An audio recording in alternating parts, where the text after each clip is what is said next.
নিবেদন করি। প্রণাম নিবেদন করি আমার সম্মুখে উপস্থিত এই কামারহাটি বনগ্রাম শাখা সঙ্গীত গুরুভাতা ভগ্নী এবং ভক্তবৃন্দ যারা যারা উপস্থিত আছেন সকলকে আমি আমার প্রণাম এবং শ্রী গুরুজার সম্ভাষণ জানাই। আজকে আমি বহু ভাগ্য বলে আজকে এমন একটি শাখা সঙ্গ উপস্থিত হতে পেরেছি গুরুদেবের অপার করুণায়। তিনি আছে গুরুর ইচ্ছাকে পূরণ করা। অনুগত আমরা তো সকলে মনে করি আমরা গুরুদেবের শিষ্য, কিন্তু সকলে কিন্তু আমরা শিষ্য হতে পারিনি।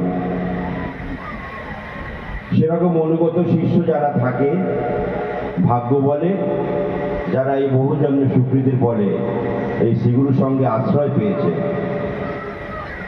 তিনি যদি না কৃপা করতেন আমরা কিন্তু এরকম একজন সদ্গুরু চরণে আশ্রয় লাভ করে আমাদের জীবনকে ধন্য করতে পারতাম না। তো সেরকমই শিষ্য হলে নিজের ইচ্ছাকে গুরু সমীপে বলে দিতে হয়। আমরা কি সকলে নিজের ইচ্ছাকে সম্পূর্ণরূপে বলে দিতে পেরেছি? হয়তো পারিনি।